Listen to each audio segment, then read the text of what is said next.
Bonjour, c'est Anne-Sandrine Di Girolamo au micro des Ondes de l'Imo, le podcast immobilier attentif et curieux. Le marché de la vente de fonds de commerce et de transmission d'entreprises se porte bien et peine à recruter. Alors pour les professionnels de l'immobilier qu'un autre type d'intermédiation tenterait, Benoît David, gérant du cabinet David Descubes à Poitiers et président de la commission FNAIM Commerce, Artisanat et Transmission d'entreprises, a accepté de répondre à mes questions à l'occasion du salon FNAIM 2022. Benoît David, bonjour. Bonjour Anne-Sandrine. Vous exercez un métier de l'immobilier qui est peu connu et pourtant porteur et même rémunérateur. C'est celui de la vente de fonds de commerce avec toutes les nuances et toutes les spécialités qu'il peut comporter.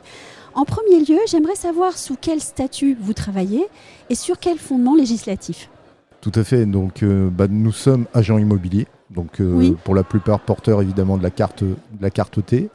Et notre cadre est la loi Hoguet aussi, puisque la loi Hoguet prévoit dans 2 de ses paragraphes la cession de fonds et la cession de parts sociales. Donc nous intervenons dans ce cadre réglementaire et législatif. Et ça, c'est bon de le rappeler en fait, puisque on oublie souvent que la loi Hoguet comporte d'autres sous-parties et d'autres sous-paragraphes. Complètement. La loi Hoguet, dans son article 1er, est assez large, parfois pas assez large pour nos métiers.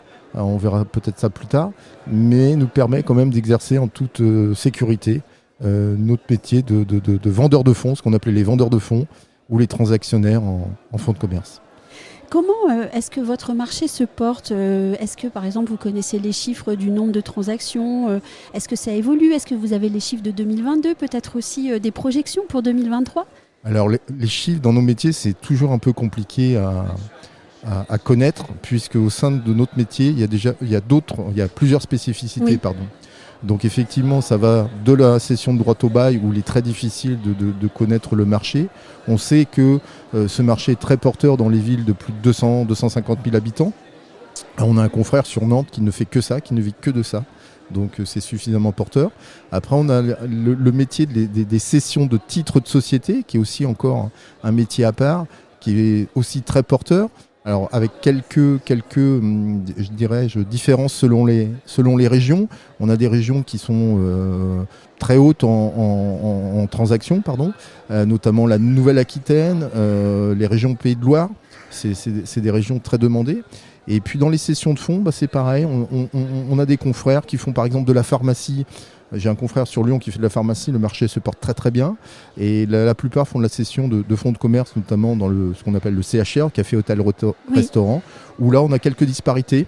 Sur la façade atlantique, le marché semble se porter très bien, puisque on a des gens en reconversion. La sortie de la crise sanitaire a fait réfléchir les gens qui n'hésitent pas à se lancer.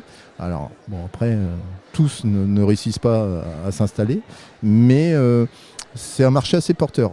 L'appréhension des chiffres, je préfère ne pas en donner parce qu'on en voit tellement, Oui. c'est un peu compliqué. Ce que je peux vous dire simplement, c'est que depuis la sortie de la crise sanitaire, on a un marché qui se porte très bien. Quand on vous entend, en fait, c'est le mot variété qui revient. D'abord, un nombre important de spécialisation et de sous-spécialisation, et aussi de la variété dans la pratique sur les territoires. Tout à fait. On a des spécificités par région. Et on a effectivement des confrères qui se sont spécialisés vraiment que sur des créneaux d'activité. Ça en fait des vrais spécialistes. Donc ça, c'est vraiment la force de notre commission, c'est de réunir des gens qui sont extrêmement spécialisés sur un métier. Alors pourquoi me disiez-vous en préparant le sujet que finalement vous manquez de professionnels dans votre secteur, puisque ça a l'air tellement attractif et diversifié ? Alors on manque d'acteurs, on manque surtout de nouveaux collaborateurs. Oui. C'est un métier qui est extrêmement rémunérateur. On verra peut-être ça un petit peu plus tard, mais qui est un métier où il faut avoir un certain nombre de connaissances. Et peut-être que c'est un métier qui rebute les jeunes générations. Voilà, on ne sait peut-être pas assez se vendre, nous, mais c'est dommage. Et ensuite, on a aussi des confrères qui, comme les opérations sont souvent plus longues qu'une transaction Oui. lambda de maison ou d'appartement, c'est vrai que faut être C'est patient. C'est un travail au long cours. Tout à fait. Mais alors justement, puisque vous manquez de collaborateurs, quel est le profil de ceux qui exercent aujourd'hui le métier ? Alors sincèrement, on a tous les profils. Oui. On a vraiment tous les profils.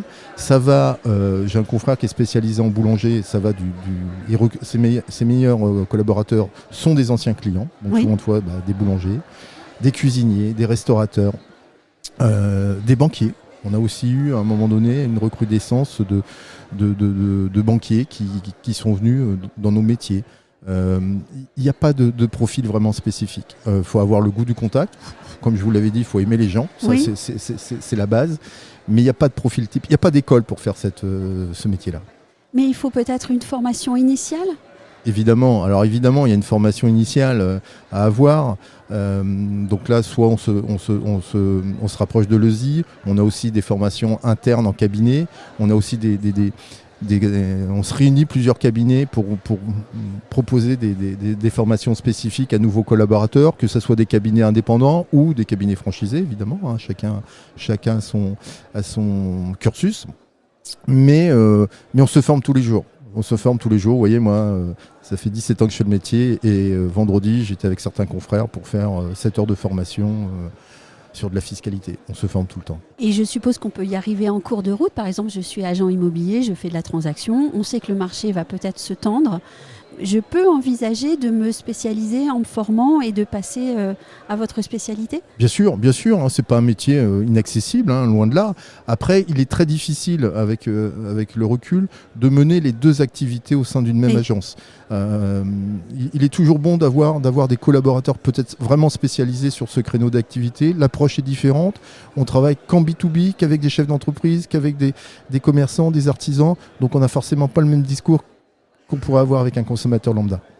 Et moi, quand je vous écoute, je me dis que ça doit être très passionnant puisqu'en fait, je suis au contact de l'économie française, de ces acteurs dans toute leur diversité. Ah, complètement. On est en contact permanent avec les chefs d'entreprise, avec les banquiers, avec les assureurs. Donc on a vraiment une vision de l'économie, je dirais, de base, quoi. Mais on arrive à anticiper un peu les grandes tendances. On les ressent.